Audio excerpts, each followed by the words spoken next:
สบายดีเด้อพ่อแม่พี่น้องสาวลาวและสาวไทยเฮาตัวทุกมุมโลกเนาะมาพ่อนกับครอบครัวขอทานเด็ก2 3 4 5 6 7 8 9 10พ่อแม่พี่น้องมาซาเดน้อยหนึ่งหากระซิได้นังพ่อแม่พี่น้องเอ้ยมาคลิปนี้มาฝากถึงอีขี้ข่าเนาะอีขี้ข่าโอ้ยโอ้ยโอ้ยโอ้ยโอ้ยโอ้ยโอ้ย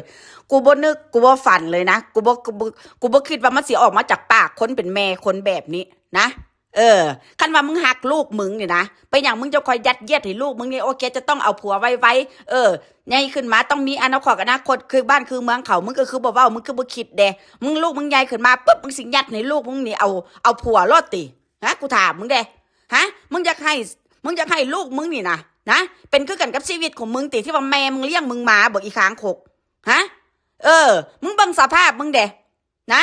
บ่ได้ห้ำบ่ได้เหียนนะบ่มีการศึกษาบ่มีความรู้อีหยังบัดพอมาตกถึงลูกมึงบอกว่าลูกมึงเนี่ยนะ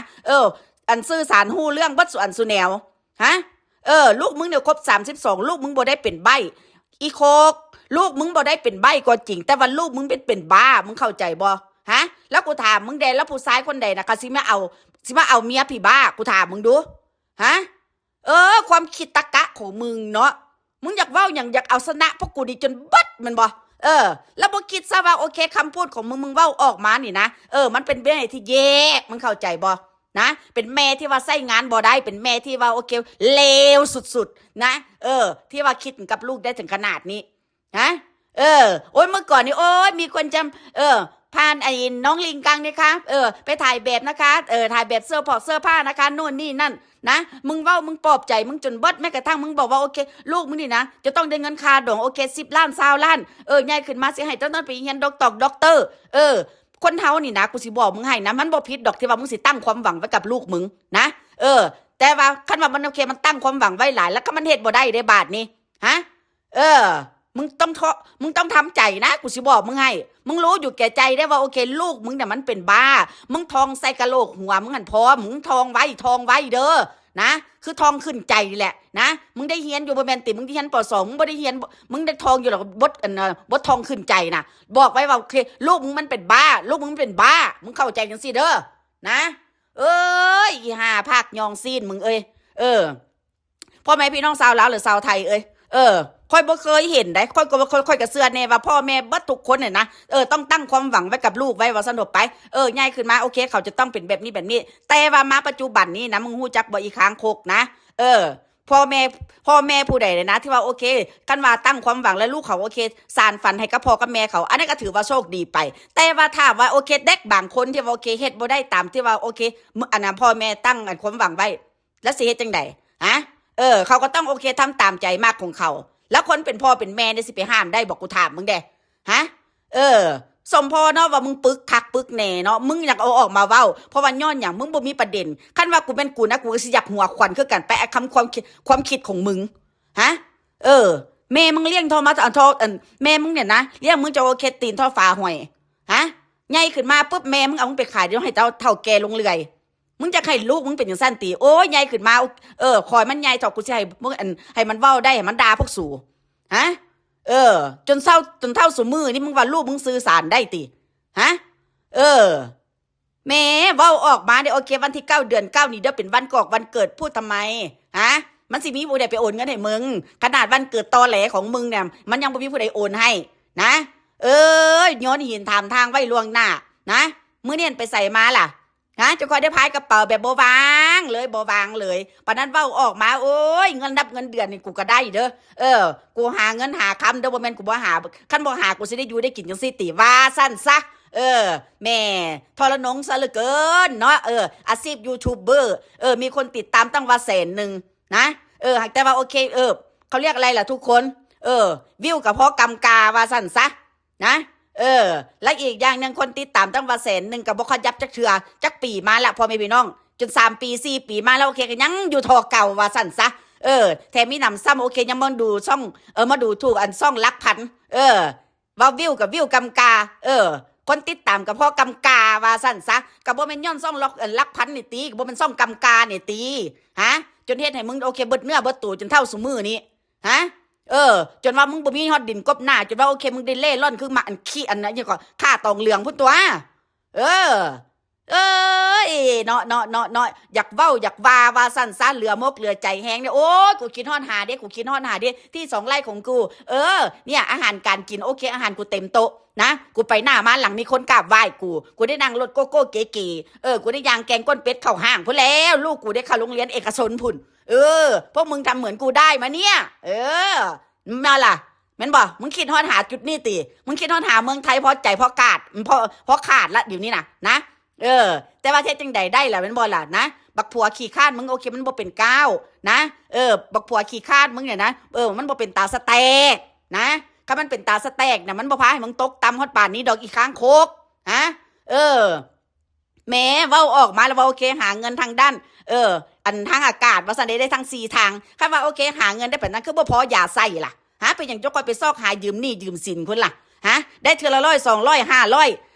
1,000ได้เงินมาโอเคก็มาซื้อของอยู่ของกินสู้สเต็กผัวจินบัดลูกได้สเต็กอย่างพ่อแม่พี่น้องได้สเต็กแต่มาม่ากับไข่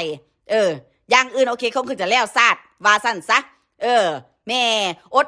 บ่ได้เด้พ่อแม่พี่น้องต้องทายบริเวณแล้วบ้านสวนเฮาเพิ่นว่าเด้ บ้านสวนเฮาบ้านสวนของเฮาว่าสั้นซะใช้คำว่าของเฮาแต่ว่าฮู้ทางฮู้ได้ว่าโอเคมันบ่แม่นของพวกสูมันแม่นของคนอื่นนะแม่พ่อแม่พี่น้องไปตาสังเวชเนาะคันบ่มีก่อไผ่คันบ่มีก่อไผ่กับอันต้นพักคะนะคือสิบ่มีอันสิสแตกว่าซั่นซะมื้อวานนี่จะค่อยลงส้นได้น้อยนึงเด้อพ่อแม่พี่น้องจะสุว่าเด้อมื้อวานนี่ว่าโอเคสิไปซื้อเนื้อมาเฮ็ดซอยจุว่าซั่นซะบัดมามื้อนี้พ่อแม่พี่น้องลืมคำเว้าเจ้าของหลงสนตัวเองครับเพราะว่าย้อนอย่างว่าบอกมาว่ามีผู้ใหญ่ใจดีโอเคส่งเงินมาให้ไปซื้อเนื้อเด้อมันบ่มีผู้ใดดอกสิไปบอกให้มึงสแต็กให้เขาเบิ่งอีกปะคามึงก็ย้อนว่าโอเคปากมึงจะสแต็กเองนี่แหละเขาห้องว่าพอไม่ไปนอกมันอย่างบัญญัติมีเงินมีคำมาเนี่ยบ่ได้คิดทอดหาอย่างก็คุณค่าของเงินแต่ว่าพอมาคราวนี้นะพอมีไปน้องโอเค100 200ก็เอาได้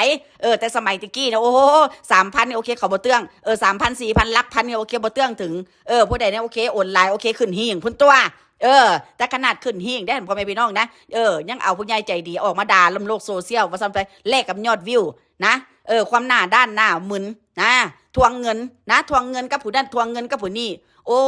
จะเป็นสูตรล้อทานแต่ให้คนโอนไปให้สูตรสแต็กแดก5ติฮะกูถามสูเด้สูมือนี่โอเคพวกสูยังคิดยังบ่ได้ป่ะฮะ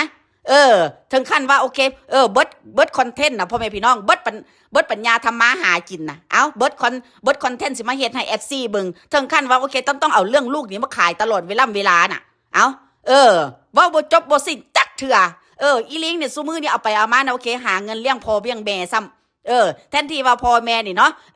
จะต้องเป็นแข้งเป็นขาให้กับลูกกับเต้าเป็นรักแรงให้เป็นรักให้กับอันลูกอันให้ลูกเต้าบ่อันนี้บ่แมนมันได้ทางที่กลับกันว่าสั้นต่อไปนะต้องอาศัยเด็กกับอีลิงคันบ่มีอีลิงน่ะแม่นตายพวกนั้นพวกนี้พวก2ตัวนี้ตายคักๆบ่แม่พี่น้องนะเฮ็ดต่อไปรถสูนะกูก็อยากเบิ่งคือกันกูอยากนั่งสมน้ำหน้าคือกันแล้วว่าพวกสูโอเคมันสิดิ้นได้ไปฮอดใส่ว่าเราบอกว่าโอ้ยบ่ขอโต้ตอบมันสิอดได้บ่ฮะมากินขี้จังได้มันก็ยังกินขี้อยู่คือเก่าคนคือเกิดบอกสูน่ะนะสูมันทิ่มบ่ได้ดอกนะตะกี้กูมักเคยใส่คำว่าโอเคขึ้นหลังเสือแล้วมันลงยากพอมาคราวนี้กูสิบอกได้โอเคขึ้นหลังมาแล้วโอเคมันลงยากคือพวกมึงแหละซุมือนี่แหละนะการกระทำของพวกมึงน่ะนะมันตอบสนองมึงคืนบอกว่านี้ฮะ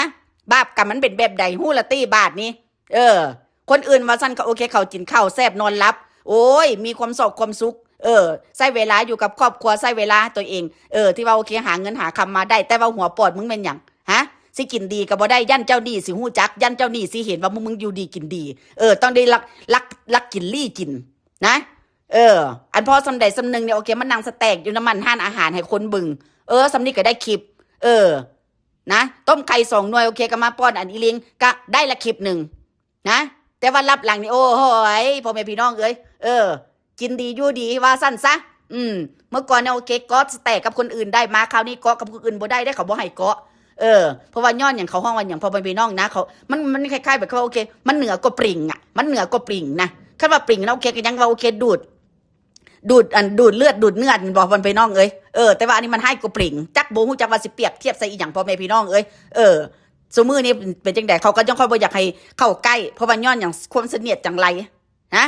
เออ เข้าใจแล้วตี้บาทนี่คำว่าบาปกับมันเป็นแบบใดนะมึงเฮ็ดกับครอบครัวมึงเป็นแบบใดฮะสัวคักสัวแน่โอ้ยสัวจนแบบที่ว่าโอเคเฮ็ดให้แม่มึงจนบ่มีฮอดสิอหย่างก็ที่ฝังฮะบัดเวลาแม่มึงตุยไปแล้วโอเคแม่มึงสิเอาศพไปเผาอยู่ใส่บาตรนี่กูถามมึงเด้ฮะเออวาสนานางสายสมอนนางสายสมอนแก้วหีรวม เท่ามาบ่มีฮอดสิดินสิกบหน้าโอ้ยกูจะเป็นกูสมเพศจะเป็นกูสมน้ำหน้าเด้ว่าลูกมึงเฮ็ดจังซี่ได้นะอีห่าหมอนมึงเอ้ยเอาตอนนี้แหละพอพี่น้องไว้พอกันใหม่ผิดพลาดประการใดขอโทษขออภัยแล้วไว้เจอกันใหม่นะจ๊ะทุกคนบ๊ายบายจ้า